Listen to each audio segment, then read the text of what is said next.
Oh, spring break, that's the important question. When is spring break? 2 weeks from now. 2 weeks from right now, y'all can come to class if you want to. I ain't gonna be here. Okay, so y'all will have to miss me. But yeah, 2 weeks from now is spring break. And then after we come back from spring break, we have 5 weeks after that. I think 4 of those weeks are class weeks, and the last week is exams. So yeah, so we have 5 weeks of the 5 weeks after exam week, but 7 weeks left in the semester. So yeah, so I will have midterm grades posted for you by Wednesday in the portal. There'll be a column, or I see it like a column. I think y'all see it as a row. So when you go to my grades, there will be another row that appears that just says midterm average or something like that, and it'll have a letter grade in it, the same letter grade that you should expect to see in the portal. It'll probably show up in Blackboard before I post them to the portal, so you can keep your eye out for that. Midterm grades are a little bit misleading in this class because we have 8 more reaction paper opportunities. I'm going to give you a reaction paper opportunity over a topic that I post, a specific topic that I post over spring break that is optional if you want to do it. Of course, all reaction papers are optional. I'm not going to force you to earn your 10 points, but there's going to be an extra one that's not on the schedule of reaction papers that you can post if you would like. So there's 8 more reaction paper opportunities. I think the schedule only shows that there's 7 more. So anyway, if some of you have 2 reaction papers and 2 reaction papers only, you still have a chance to make 100 on that assignment if you turn in those last 8. Also, we have 2 more tests, both 100 points, and 1 more project that I will give you a week from Wednesday, our last class meeting before spring break, and for online students also. It'll be made available for everybody all at the same time. A 50-point project that if you would like to work on it over spring break, fine, but you'll have it for like the last 4 or 5 days of week 8. And then, no, this is week 8. 4 or 5 days of week 9, and then you'll have 3 or 4 days of week 10 when we come back after spring break to turn it in. It'll be due the Wednesday after we get back. Okay, so you'll have it for a full 2 weeks, that 50-point thing. And it's going to be about this topic, social stratification, that we are going to talk about. The entire Unit 3, is about social stratification. You need to bring all of your knowledge from January up until last week up until the midterm test, bring all of that with you, because we're going to talk about statuses and roles. We're going to talk about the American dream. We're going to talk about all of the stuff that we did in the first half of the semester. We got to keep talking about it in the next half of the semester so that we understand this stuff more thoroughly. Okay? Any questions about the schedule or what the midterm grade average is going to include or anything like that? I think I mentioned that it might be a little lower.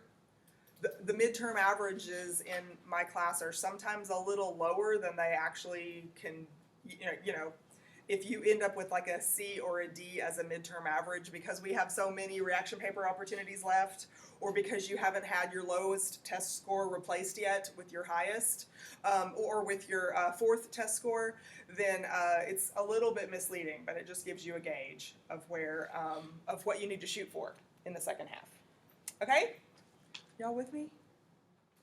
Yes, ma'am. Okay. Kennedy, I think you need to drink some more of that caffeine. Is there caffeine in there, Kayla?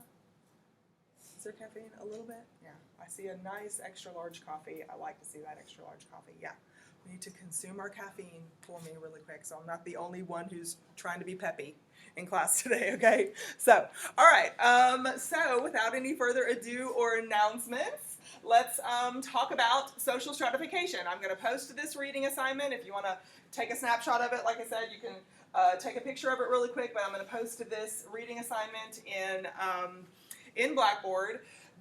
We are covering 4 chapters, but the page numbers, you only have like 10 pages, to read in the last one. These last 2 chapters kind of go together. We're going to talk about them in conjunction with each other, but all of the topics in Unit 3 are about social stratification. We will probably have Unit 3's test probably during week 11, which is the second week after we come back from spring break, okay? So I want y'all to have a great spring break, but I don't want y'all to go to brain dead on me over spring break because this unit is kind of cut in half, okay? So we have 2 weeks to do it right now, and then a week and a half or so to do it after we get back from spring break, okay? So let me erase this and get started with just basic definitions and concepts that we need to know for this unit. You ready? Okay, so social stratification.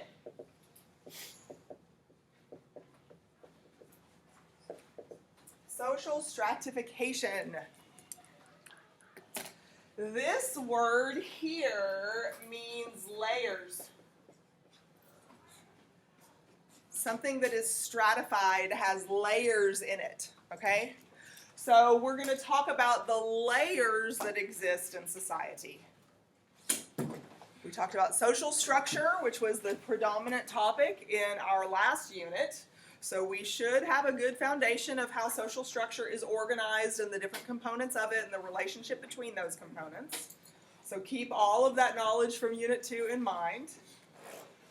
And now we're going to talk about something a little bit more complex.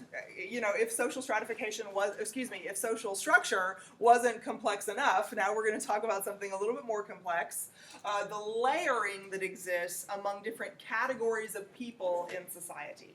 Social stratification is the term that we use instead of the word layering. Social stratification is a ranking or a hierarchy. You know that word hierarchy? It means that people have unequal positions. Some people are higher than others. Okay, so this is a ranking or hierarchy of categories of people in society based on their relationship to the resources that exist in society. What kind of control or access do they have to the different resources in society? How can they use those resources for their benefit? Are they prevented from using those resources for their benefit? So it's a ranking or a hierarchy of categories of people in society based on their control of or access to social resources or the work they do.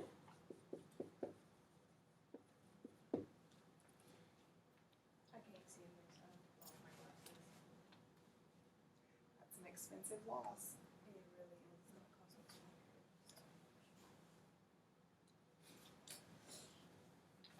$200. Okay, so social stratification. Here is a run-on sentence, if you will. I'm not even sure if it has a verb in it. Anyway, this is how we describe social stratification. There are many different categories of people in society, and those categories of people are not considered equal to each other on a macro scale. Okay? Excuse me.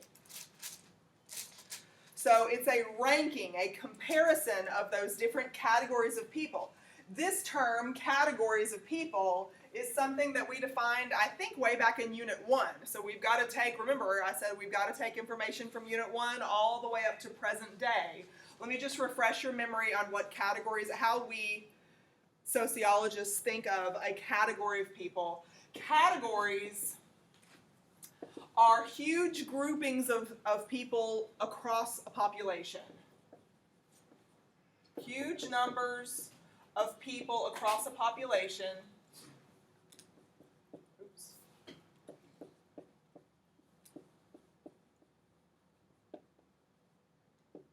That have similar social characteristics to each other.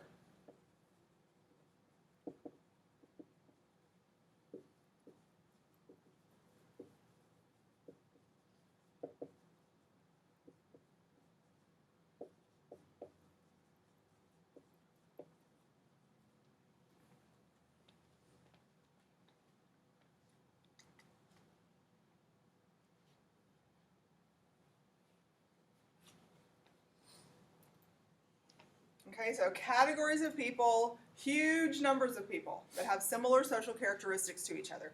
Huge numbers spread out across the population. If you've ever filled out mini surveys, or when you fill out the census later on this year and next year, when that happens, you'll be asked a lot of questions trying to determine what category of people you fit into. If you filled out surveys where it says, choose your age range, it'll say like 18 to 25 or 26 to 36 or something, right? Those ranges, those age ranges are categorizing you with others in your same age group. Does every 25 to 35-year-old in the United States know each other?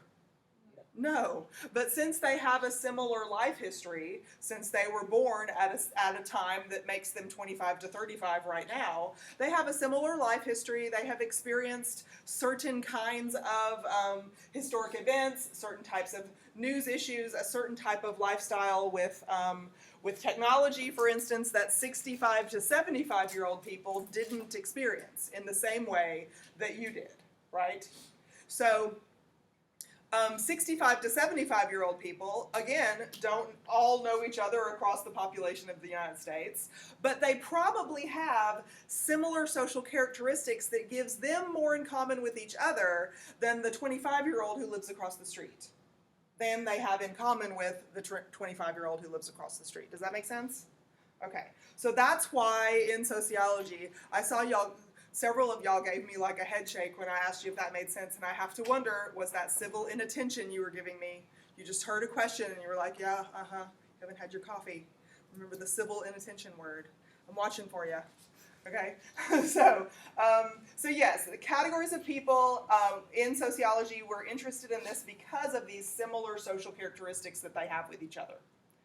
Specifically, for our topic of social stratification, we're looking at a particular set of social characteristics that these categories of people have with each other. So it's a ranking or a hierarchy of categories of people based on a specific type of social characteristic that we're interested in, okay?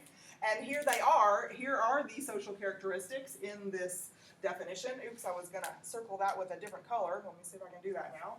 Yep, there we go. Here's that set of social characteristics that we're particularly interested in here when we are talking about our basic level concept information regarding social stratification. Okay?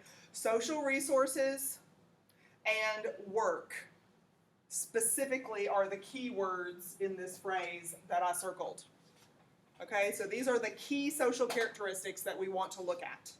All right, so let's see. Social resources. Here is a concept that we have talked about several times when we have discussed conflict theory. We've talked about several times. So social resources include several different types of things in society. A resource is something you can count on, something you can rely on and use for yourself, right? You've got resources in front of you for sociology class, your book, your notebook, your pens, etc. So resources are things that typically can be used for your benefit, okay? So based on social stratification, different categories of people in society have different amounts of social resources available to them. So that's the characteristic, one of the characteristics we want to look at. Social resources include things like rights, the right to vote, for instance, access to voting, access to political voice, access to education, the right to an education. And let's, list some specific things over here. I mentioned voting. I mentioned education. I mentioned political voice or influence. Political influence. So every time I mention one of these things, here's a bullet point. Every time I mention one of these things, this is something considered a social resource. Money or wealth. Money is a social resource. Jobs are social resources. And something that we maybe don't talk about very often or haven't mentioned before, I can't recall whether we've mentioned this before, raw materials. Raw materials are a social resource. Have you heard that phrase before, raw materials? What does it Isn't that like mean? an industrial term? It is an industrial term. Why is it an industrial term? What is it referring to? Well, when a company makes a product, like let's say a house, they use the raw materials would be the wood. The wood or the concrete, exactly. So if you're a construction company and you're building buildings, whatever materials go into erecting that building is a raw material. So trees would be a raw material that a builder would need to eventually be the lumber that's necessary to build a house. Right? Apple Computer makes all kinds of stuff. I'm recording class on an Apple Computer right now. iPhones and the batteries in all these devices. I usually know the earth mineral that's necessary for that battery. Anybody know it? There's some kind of rare earth mineral. They always call it a rare earth mineral that's required for these tiny little batteries that are in all of these different devices. That's a raw material that's necessary to make your cell phone, for instance. Okay, so yes, raw materials include all of those things that occur in nature in order to be able to manufacture the things that you and I consume as buyers in this capitalist market. Okay, were you about to tell me what the mineral was? Yeah, they are called lithium ion, but anyway, yeah. I mean, Siri knows what the rare earth metal or whatever it's called is that goes into. Lithium is a raw material. Is that what it? Oh yes, lithium is one of the elements on the periodic table, so it's definitely would be considered a raw material. Yeah. So raw materials, all of these social resources, money, jobs. We don't have an exhaustive list here. There's a much longer list that we can make, but we're not going to. We're not going to make a longer list than this. The point is here that these social resources have limited amounts available. There are limited amounts available of all of these things, whatever longer list that we could make if we spent more time doing that. There are limited amounts of these things in any given society. There is not an unlimited amount of money. There are not an unlimited amount of jobs. Raw materials are finite. You know that word? They have an end point. They are not infinite. They are finite. They have an end point. So there is a limited amount of any of these kinds of things. And so some people, let's look back at this definition and also these social characteristics we're talking about over here. The particular social characteristics that we are interested in when we look at basic social stratification is the access and control of these social resources. Does everyone have the same amount of money in society? Does everyone have the same job, level or qualifications to get the kinds of jobs? No. Does everybody have access to raw materials so you can be a manufacturer yourself? No. So that's because there are limited amounts of these things. Social stratification, again, I'll say basic social stratification, because we're going to leave some nuances out of it at first that we're going to get to later on. We're going to talk mainly in this chapter about achieved statuses. Achieved status is mainly what we're going to talk about in this chapter. And then when we get to chapters 9 and 10, we will bring some ascribed statuses into the mix that affects our social stratification, our position within the social stratification structure. Okay?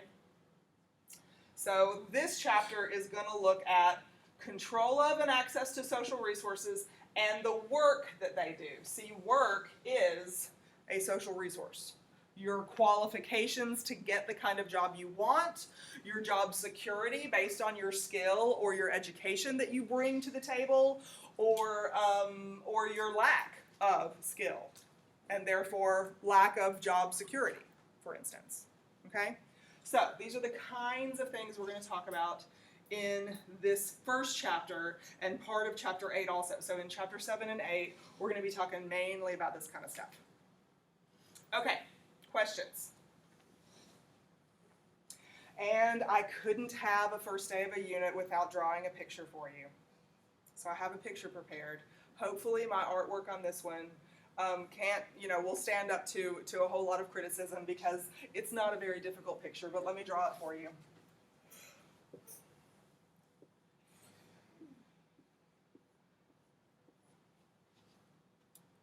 What is it? It's a ladder. Thank you very much. So there we go. I told you it shouldn't be too hard for me. So it's not a beautiful ladder, but it is a ladder nonetheless. I can only draw it in this like two-dimensional situation. I can't make it appear to be leaning or anything. I'm not that skilled, as you already know, right? But a ladder is a metaphor that we're going to use a whole lot for this particular chapter because whenever we draw a ladder in this unit, the whole unit, not just this chapter, but the whole unit, whenever we draw a chapter, these rungs on the ladder, do y'all know the word rung? One of my students last semester didn't know what that word was. She was confused the whole day because she didn't know what the word rung was on a ladder. But anyway, each of these steps or rungs on the ladder represent different categories of people in a society, okay? So each of these rungs are categories of people.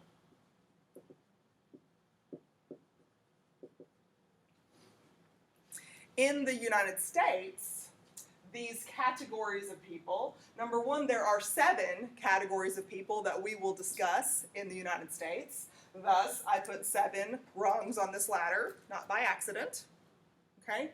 So there are 7 categories of people specific to the United States. We're going to study other countries too during this unit, but we're going to focus mostly on the United States in chapter 7 and then branch out into other countries. But the categories of people in the United States, we have a particular name for them. And you will notice a word here that comes from chapter 4, comes from the second unit. This category of people that we're talking about is called a Socio-Economic Status. So here is our word status again, that we first learned in chapter 4. So in the United States, there are 7 categories of people that we're going to talk about regarding basic social stratification. And those categories of people have a specific name. We will define what this means here in just a bit. I think we defined it in chapter 4, but in case we didn't, we're going to define it here in just a bit. But these categories of people in the United States are called socioeconomic statuses. Okay, socioeconomic status. Questions? We're good? Okay. All right, so let's talk about different types of stratification systems around the world and also the ability to move on this ladder. A ladder not only serves the purpose of being able to show this hierarchy, because clearly there's a step that's on the top and clearly there's a step on the bottom and there's clear steps in between those two, right? So that should be a good metaphor for this hierarchy or this ranking where we put different categories of people on these different steps. But another part of the imagery of this ladder is, what do you use a ladder for? To climb, right? So in our society, and we talked about this in Unit 2, in our society we have this concept that you're supposed to be able to work hard, get an education, work hard, work your way up, and life should pay off for you in the end. You should end up with at least comfort in life. What's that called? What's that concept called? The American dream. The American dream, thank you. So we're going to be talking about that American dream concept again. It has a lot to do with this unit, but we will also talk about why we have the word American in front of that word dream, because it's not really a concept, it's not really a possibility for people in other regions of the world, in other countries or regions of the world. And that has to do with the way that our social stratification system is organized. Okay, so let's look at different types of social stratification systems really quick, so that you get an understanding of like the differences that you can find in the world. Okay, so there are open systems of social stratification, and there are closed systems of social stratification.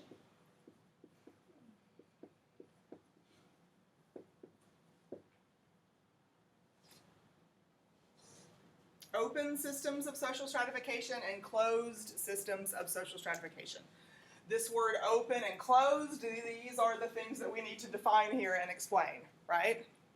So these different systems or organizations of social stratification, one of them is open, one of them is closed. Open systems of social stratification mean that social mobility is possible. Social mobility is the ability to climb on that ladder, the ability to change positions.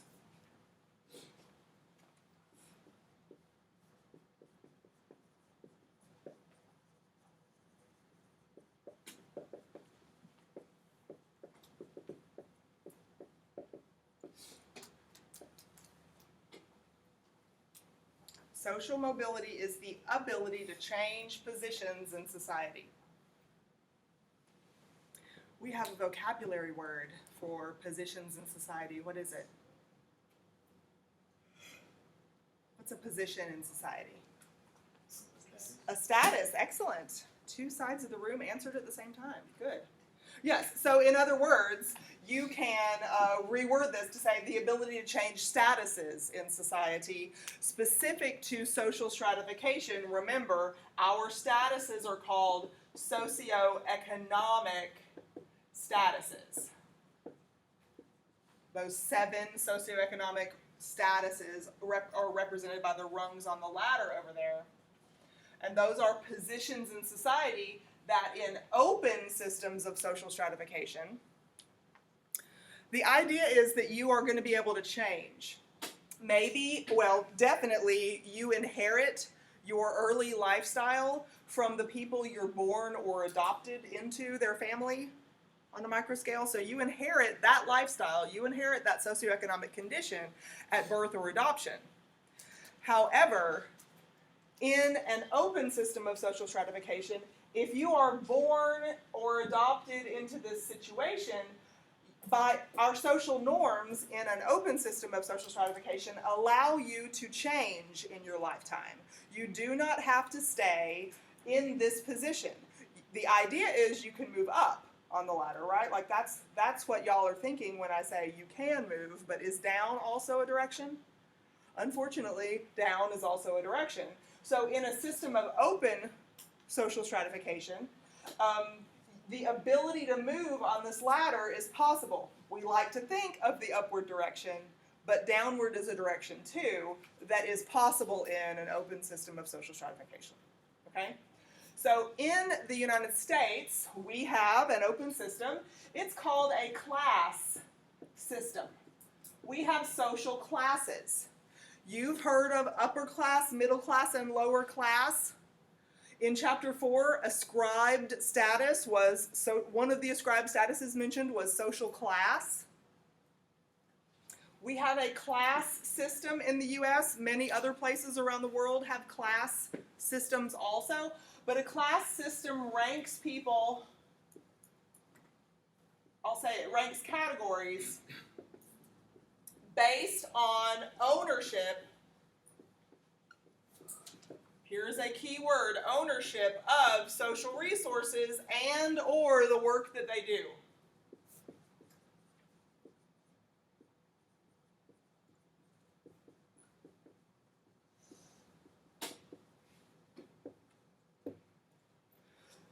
Excuse me. Ownership of social resources. This ownership concept comes from a particular economic system that we are going to talk about in this unit also.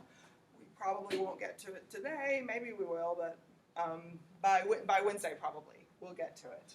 But ownership of social resources, those same social resources we talked about before, ownership, control, access, all those words can go in here, and or the work that people do. All of these things come into this concept of socioeconomic status that we will define today. So in the US, we have this class system. It's an open system of social stratification. It means we're supposed to be able to move. We're supposed to be able to move upward. We can move horizontally also. Like, if, we don't, maybe we take a different profession than our parents had, but the profession is roughly socially equal. So on the macro scale, society sees us as similar. So we maybe can start here and move over here in our lifetime. That's a possibility. But up and down is also a possibility in our system. Okay, this downward direction or this lateral, or what we call this is horizontal social mobility. This downward and horizontal social mobility is, these two forms of social mobility are often the reason why some people are cynical about the concept of the American dream. Some people these days, I don't remember who it was, but I read a reaction paper from last week that talked about the American dream. Some movie, I think, they used as an outside source that was about these people who were trying to hit it rich quick.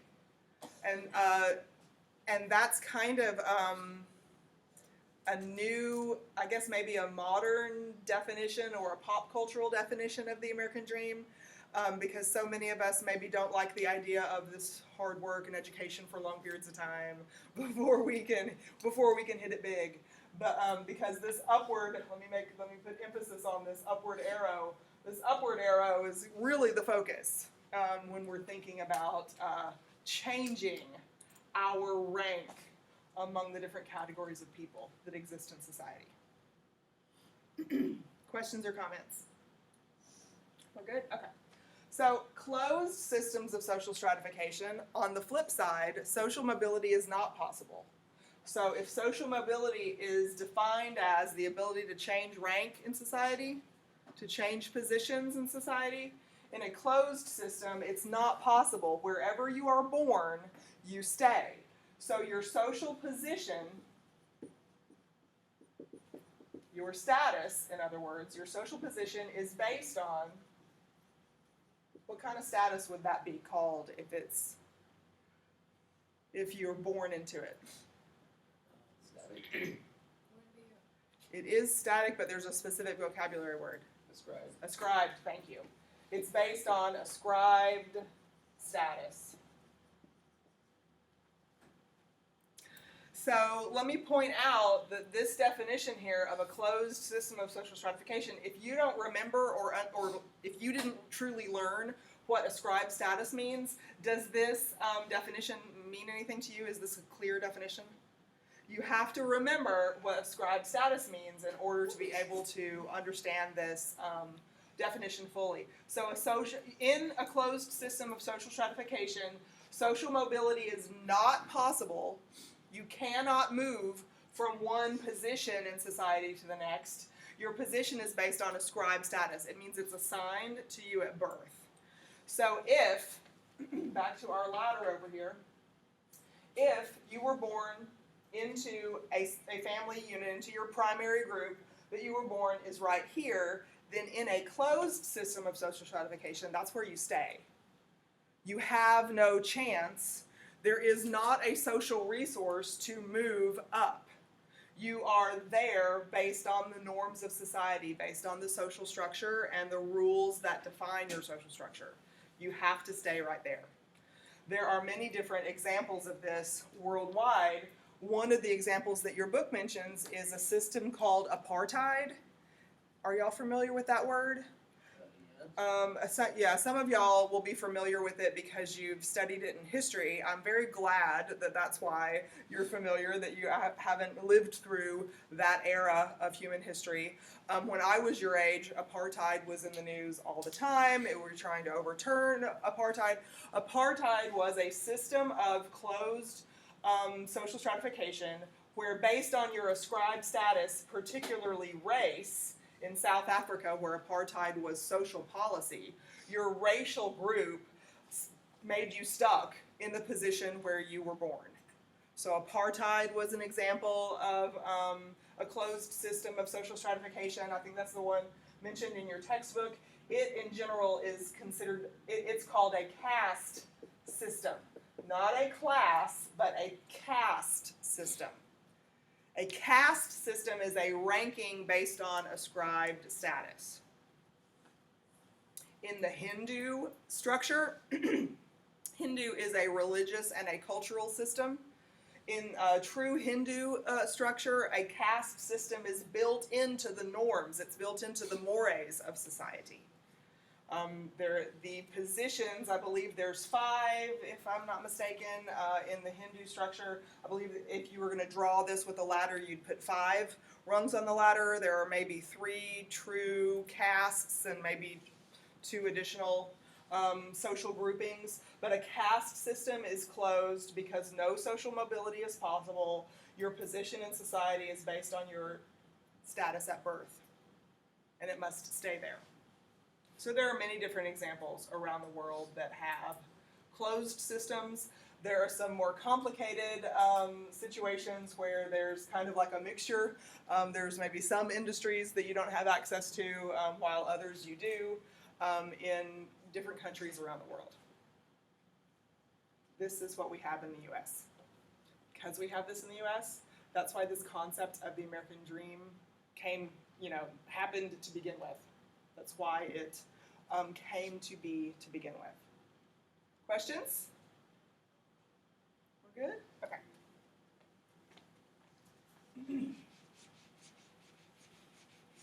Okay, so let's look at socioeconomic status next.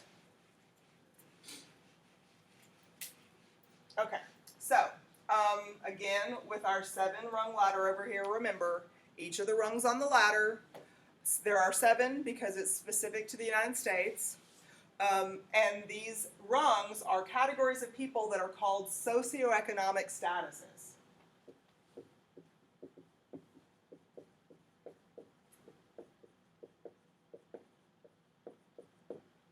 Okay, so we need to know what does socioeconomic mean. So, this word economic refers to a social institution called the economy, and this socio refers to social structure in general and our attitudes about achieved status versus ascribed status. Okay? So socioeconomic statuses are defined through 3 achieved statuses.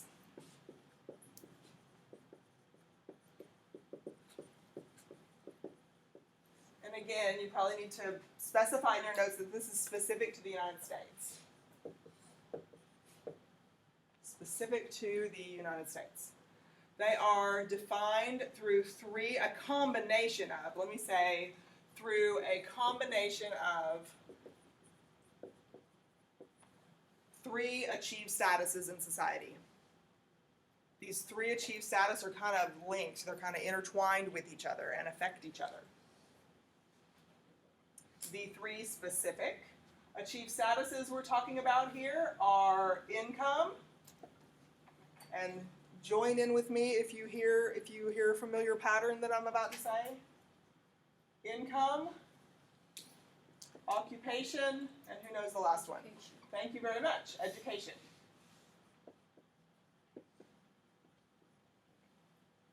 Your income level, your occupation level, and your education level. So socioeconomic status is a complex combination of all of these things. Is your education level tied to the kinds of occupations you have access to? Yes. Yes. Are the kinds of occupations you have access to going to help determine what your income level in life is going to be? Yes. Therefore, is your income level in life going to be connected to your education level? Absolutely. Okay? When we talked about these things before, Anybody remember what kind of status we talked about? What was the term for the status we talked about back in chapter 4 when we talked about these things the first time? Master status, thank you. Excellent. Master status. In the USA, I might have mentioned in chapter 4 that in the USA, these three things combined are usually seen as somebody's master status. Status symbols are really important for people in the United States in this culture. Status symbols like what kind of car do you drive, what is your zip code, what kind of gadgets do you have, what kind of brand names are on the clothing that you have. Am I right? You've noticed this before? Yeah. So these things have social value, they have social communication associated with them because usually the brand names of things that you can buy, the zip code where you can live, the kind of car that you can drive is directly linked to the idea of what your income is. In the American dream, your income is supposed to be directly linked with how hard you work and what kind of education level you had to get in order to be eligible to do that job in the first place. All connected, right? All completely intertwined and connected. So in the US, we say that socioeconomic status is usually the master status that people occupy, usually, especially for males. That's especially true for males. But for now, we're going to leave the ascribed status nuances off of this. Okay, for now, we're going to talk about just these achieved statuses: income, occupation, and education.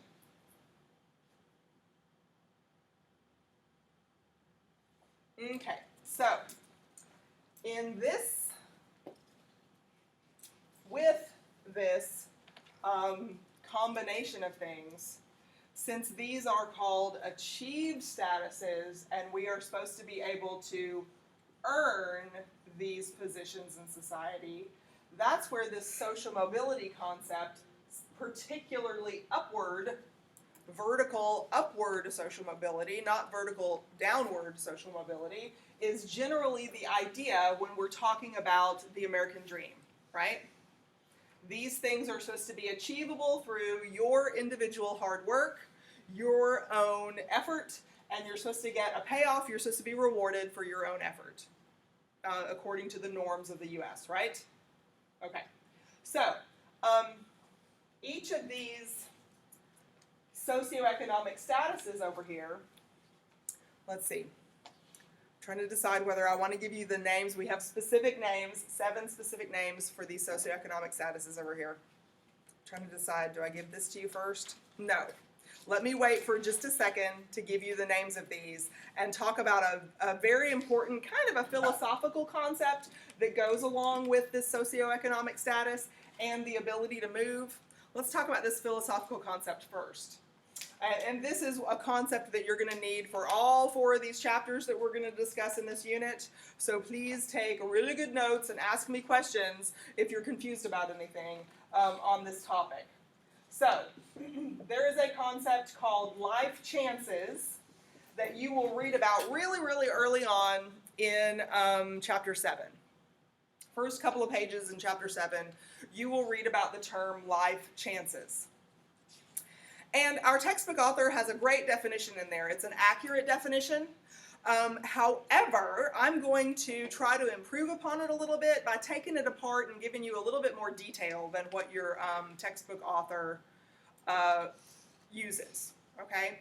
And you will need this detailed definition of life chances in order to ace Project 2 that I mentioned. I'm not sure if the video was going yet when I mentioned it, but I mentioned that next Wednesday, which is like the 17th or something, 16th or 17th, next Wednesday, you will, is it the 17th? Oh, it's St. Patrick's Day? Okay, so next Wednesday, you'll get Project 2, and it's going to ask you to evaluate situations. It's going to ask you to evaluate descriptions of life experiences and talk about what kinds of, what socioeconomic status maybe that life experience happened in. But it's going to focus a lot on this concept of life chances because this concept, and I promise I'll give you the definition in just a second, this concept of life chances, these are opportunities, right, can really affect your ability to have access to, ownership of, control of these social resources. Money is a social resource, jobs are a social resource, and access to education is a social resource, right? I've erased that list, but those things were on our list, okay?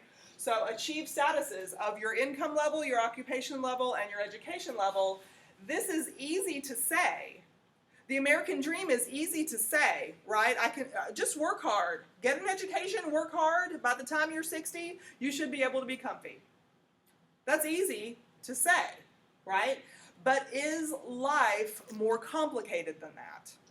Okay, so life is more complicated than that, and this concept, life chances, helps us understand, helps us evaluate life experiences, helps us hone our sociological imagination to understand the connection between macro level social forces and individual life experience.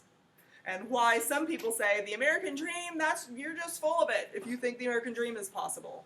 Well, they're coming from a position where they have experienced life and they know what chances are out there that they may or may not have access to.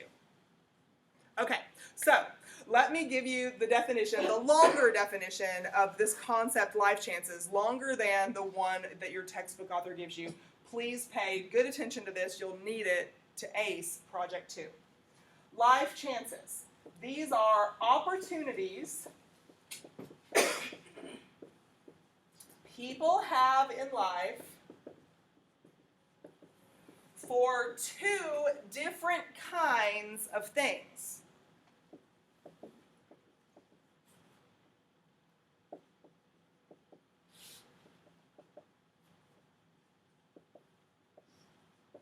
Two different kinds of things.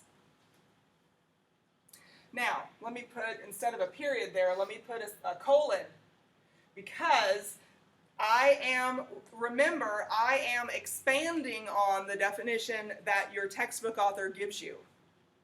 In order to do the best you can do on Project 2, you will need this expanded definition. Here's where, after this colon, is where I get more detailed than what your textbook author gives you. Okay, so please remember, don't just use a flat definition from your textbook. Enhance it with this information from the lecture. Okay, so life chances, they are opportunities we have during our lifetime for two different kinds of things. The first thing is called subsistence level resources. Subsistence level resources.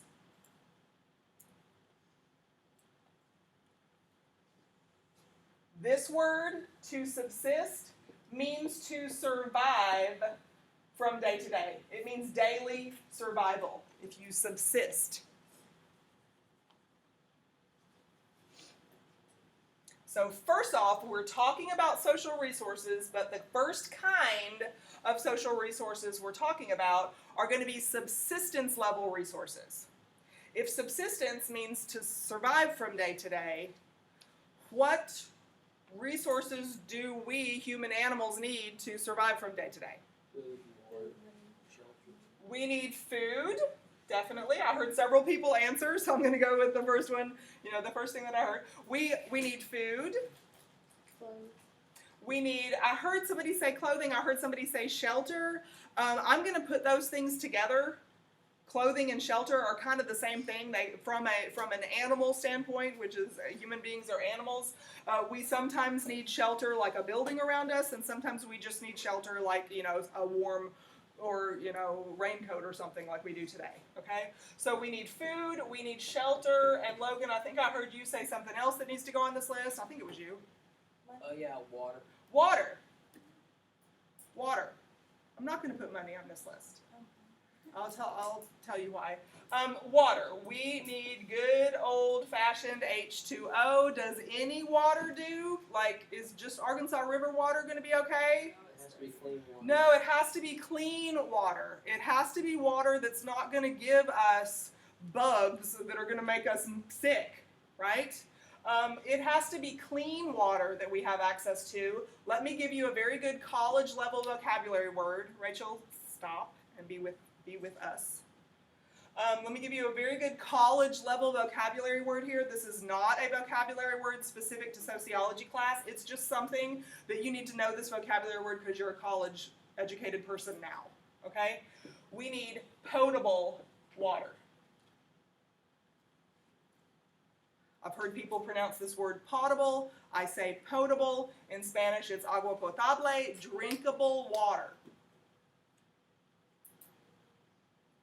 Because if our water is not clean, in chemistry class, they might tell you that water is a universal solvent. Anybody heard that before? What does that mean, water is a universal solvent? You can do what? You can find it mostly. Well, you do find water almost everywhere, but if it's a solvent, what does that mean?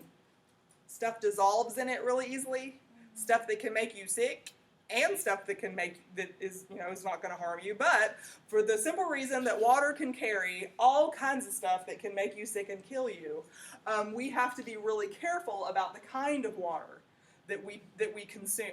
Okay, the kinds of water that we wash our dishes with or our clothing with or something like that, so it doesn't have critters in it that make us sick. Okay, so potable water is very, very, very important. That's what we need for daily survival. So here's 3 things on our list. Do we need anything else to put on this list? I heard Veronica say we need money daily. Not everybody everywhere needs money daily, right? Not from a basic animal standpoint, subsistence strategy standpoint. Foragers, for instance, don't need money for their food. They forage to get it. They hunt and gather to get it, for instance. But do we need anything else that's for daily survival on this list? We do. We need oxygen. We need just free oxygen, right? We need oxygen to breathe. And so far, there's kind of not an oxygen tax, sucks. right? So far, do what? Our oxygen sucks. Well, we might have pollution issues, perhaps, but yes, these are the basic things that human animals need for survival. Many animals, lots of animals, need this for survival on a daily basis. Okay, anything else? My 10-year-old niece would say that if she doesn't have unlimited data, she's just going to die. You want to put unlimited data up here? No is the correct answer. Right? These are the things that we need for daily. Jordan, you want to put it up there? No? It's pretty darn important to some of us, but for the animal reasons that we need to survive, we need food. Does this say gourmet food? No. This does not say gourmet food. This is just like basic nutrition. We need shelter, and not all of us need the same degree of shelter. We talked about homelessness in Los Angeles and lots of different places in California. We talked about that briefly in class during our last unit. The same, our idea of appropriate shelter for our culture, for our norms, is not necessarily the subsistence level of shelter. Something to keep you dry, like a tree. Yes, you might need to be protected from a hailstorm or something like that, but you might not need 24/7 a roof over your head, right, in order to have shelter. You might live in a very, very warm place, so you don't need the same kind of clothing that somebody up in Montana would need, for instance, right? So this shelter thing is, we might have an idea about what kinds of shelter are appropriate for our lifestyle. Typically, a van down by the river is not the kind of norm that we have in our minds about the shelter that's appropriate, right? Kaylee, you with me? Okay. All right. Potable water, very, very important, and oxygen to breathe, very, very important. These are our subsistence strategy, or our subsistence level, assistance level needs. So that's one of the kinds of things that we have to have access to for our life chances, okay? One type of opportunity that we have to have access to. Does everybody have the same opportunity for food? No. Does everybody have the same opportunity for shelter? No. What about the same opportunity for potable water? No. Or for clean air? No. Okay? We don't all have the same opportunities, so that's where this concept life chances comes in. Let's talk about the second type of opportunity. And please remember, I can't say this enough, this is an expanded definition from the one that you will read about in Chapter 7. I'm intentionally taking it apart and making it more detailed. You need to be able to take it apart and make it more detailed and understand that all of this is the definition. You can't, if I ask you for a definition, you can't say, oh, life chances are the opportunities for two different kinds of things. Move on. That's incorrect if you stop right there. I need to know what those two different types of things are and examples. Okay? This second thing is advancement. Advancement or comfort in life. Opportunities for advancement, comfort, entertainment, stress release, all of those kinds of things in life. Well-being, opportunities for well-being. Advancement, comfort, luxury. Such as what? What contributes to your well-being? What contributes to your ability to advance in life? What contributes to your comfort and enjoyment in life? Can we put unlimited data here, Jordan? Technology in general, right? So technology in general, transportation in general. What about utilities? We said shelter up here, but did we say that shelter had to have electricity or running water? We said potable water. We didn't say it had to come out of indoor plumbing, right? So what about utilities? What about healthcare? Where does it go? A lot of times you hear politicians say that healthcare is a basic human right. If it's a basic human right, we need to put it here. If it's not a basic human right, which is debatable right now, you can be on either side of the fence. I'm not going to grade you on that. But if you have some kind of peace of mind because you have healthcare options, because you have well-being checks that you can undergo, that can relieve stress in your life, which improves health overall. What about educational opportunities? What about access to jobs in the region where you are? All of these things give you opportunities for advancement in life. Does everybody have the same opportunities for advancement as the next person? No. That's why this concept, life chances, is so important to talk about when we are discussing socioeconomic statuses in the United States, the ability to move up in life, or the American dream. The American dream is based on hard work and education. If opportunities for education, opportunities for jobs, opportunities for income, if they are not the same for every person in a place in the United States, in this particular example, if they're not the same, then does everybody have the same chance at the American dream? Does everybody have the same chance at improvement or upward social mobility that is one concept within the American dream? And that's where this concept or this word chances comes in.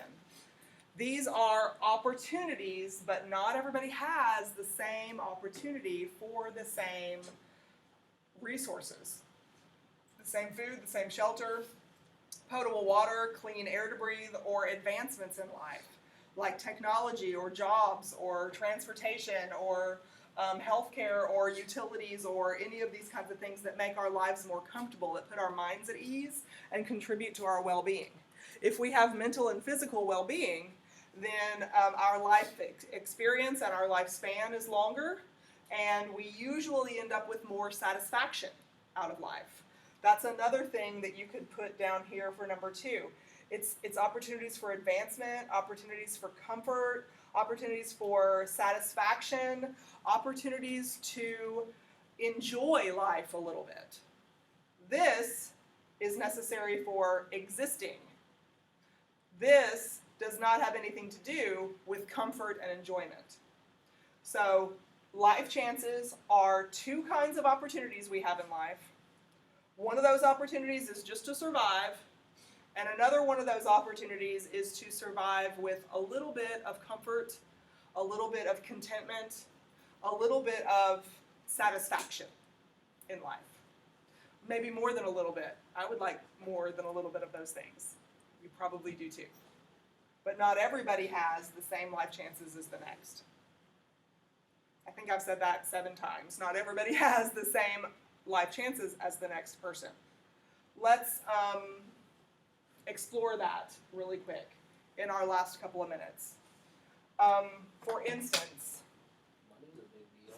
money's a big deal. I mean, any of these things are big deals, right? Because essentially what this is saying is, since these are so important in the United States and other places in the world too, these are social resources. Are social resources limited or unlimited in supply? They are limited in supply. So there's not money just to go around for everybody. There's not. There's not unlimited jobs. There's not unlimited access to education. There might not even be equal access to education. And that's where life chances come in. Let's look at education for a second as the example here. Okay, so I've already got an individual kind of colored in on this ladder right here, and I know I haven't given you the names of these rungs of the ladder. That will be for Wednesday. But if there is an individual who's born here, and there's an individual who's born here, since each of these rungs on the ladder represent a different socioeconomic status, let me ask you a question. Does this guy's parents have the same, more, or less than education, occupation, and income than this guy's parents? Less. This guy's parents have, by picture, since we know that these represent socioeconomic statuses, and socioeconomic statuses have a combination of this stuff, my question is the income, occupation, and education level of this guy's parents the same, less than, or greater than this guy's parents? And the answer is less than. That's why he's on this socioeconomic rung. Okay? So let's look at education really quick as the social resource. Life chances for education between these two guys. Okay? And since I've said the word guy so many times, let's make them both male. I want to level the playing field just a little bit when we look at life chances for the first time. Let's make them both male. Let's make them both go to the same school. So it's the same resources in the school. Let's make them kindergarten kids in the same classroom with the same teacher. Yeah, what else do I need to level out? That's pretty level. Is it? Okay. So we've leveled out the playing field as much as we can from an educational opportunity standpoint. But now I want to ask you a question about life chances in general, and think about the way in the United States our education system on the macro scale is organized. It's organized with short school days and periods at home where you have to do homework and turn it in the next day and be evaluated. Okay, so think about that, and how often have you heard about the kinds of food that we have access to, how it affects our school day, that kind of thing, right? So if both of these guys go to the same kindergarten class with the same kindergarten teacher from day one, they were born on the same day, they're the same age, do both of these guys over their lifetime have the same, or just in their kindergarten year, have the same life chances for education as each other? No. Why? Y'all answered pretty quickly no. A couple of you answered pretty quickly no. So good, you're pretty decisive, but I need to know why. You got to prove yourself. He has lesser opportunities than other guys. Okay, that might be true. He has less opportunities, but that's not enough evidence to convince me that no is the right answer. Well, the parents with the higher education and probably more money, they could probably transfer him to some sort of... Oh, they can't transfer him because we leveled the playing field. They can't transfer them. They're in the same kindergarten class. But I did hear some information at the beginning. Since these represent socioeconomic statuses, And socioeconomic statuses are a comparison of income, occupation, and education. These parents have more income, more occupation, and more education combined than these parents do. Maybe they can teach them more at home. So at home, the question is here, or the suggestion is, that since our education system is designed for a lot of it to happen in the home environment, you need a lot of background from the home environment. Does this guy have a better life chance for education than this guy based on the higher degree of education? Maybe his parents don't have, maybe it's money that they have the most of that puts them here rather than their education level. But if these people have money for tutoring and for after school events and for travel and for all different kinds of, lots of cable channels or something that have educational programming, whereas this family does not, then the resources, the life chances for education with the foundation that begins in the home, they're vastly different between these two individuals. These people have, by definition, since this represents socioeconomic status, these people have far less income resources, far less prestige with their occupations, and far less education level, because if they had higher education, they'd have access to a different occupation, which gave them more income, and then that's when the social mobility would happen. Does that make sense? We will watch a video probably a week from Wednesday. We will watch a video in class together, two short segments of two different videos. It won't be for the whole class, but we'll discuss them. And we will look at a family in the United States that occupies this rung of the social ladder. And we will look at the way the education level of people on that lowest rung and the income level of people on that lowest rung, how that affects school performance, how that affects educational attainment for the kids in their household. One of the videos that we're going to watch is called Lolly's Kin. It's about 20 years old now, I think. It might be more than that, but it was an HBO documentary back in like the year 2000, 2001, I think is when it was, I think it won an Oscar. But Lolly's Kin is the name of it. We'll watch a segment of that. And Lolly is the name of a lady who is on this bottom rung of the ladder. And she left school herself in the 5th grade. And let me just tell you that it wasn't because she was making straight A's. Right? So even though she got to the 5th grade and most 5th graders can read, Lolly can't. And so Lolly's taking care of a whole bunch of her grandchildren. And therefore, she's not a resource in the house who can help them with their schoolwork because she can't read herself. And also, how much of a foundation for education happens before you even get to kindergarten? How many of y'all in here have a kindergartner? Anybody? Couple of folks? Yeah. So in kindergarten, one of the first things that they do is interview the kid, and it's kind of like an entrance exam. They ask the child, how high can you count? Just making friends with the kid.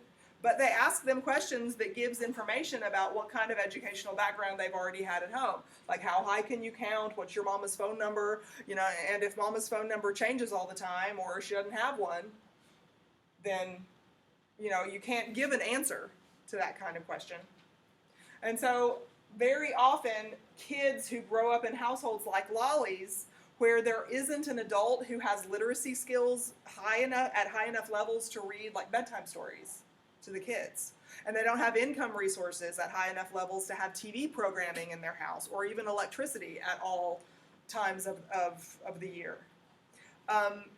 Then kids miss out on those educational opportunities through television. They miss out on that learning time with adults in their, at nighttime or whenever the playtime happens. They miss out on those kinds of things, and that puts them at a disadvantage from day one in kindergarten. Day one in kindergarten. If you don't know your shapes, and you don't know your colors, and you don't know how to count to 100 or whatever the preference is, if you don't know those things in comparison to your classmates who do, here's where labeling theory from chapter 6, we can take this labeling theory concept, and instead of applying it to deviant behavior, we can apply it to educational attainment. And on day 1 in kindergarten, if you can't count past 10 and you can't sing your ABCs to me, then I might label you as a resource child. I might label you as deficient mentally, because in comparison to my other kindergartners who can count and sing and tell me the colors and tell me the shapes, you can't do it. And I propose that it's not because you were born with some kind of mental deficiency. I propose to you to consider that it's because your life chances at kindergarten have been vastly different than this guy's life chances on the first day of kindergarten. It's a complicated thing that we're going to investigate at depth in this unit. So I will see y'all on Wednesday. Bring me a reaction paper about these topics, not about any topic before this, since we've been tested on those. If you talk about ascribed, achieved statuses, those kinds of things that were from a previous unit, make sure you write about it in this context so you'll get credit. Okay? See y'all on Wednesday. Thank you much for your attention.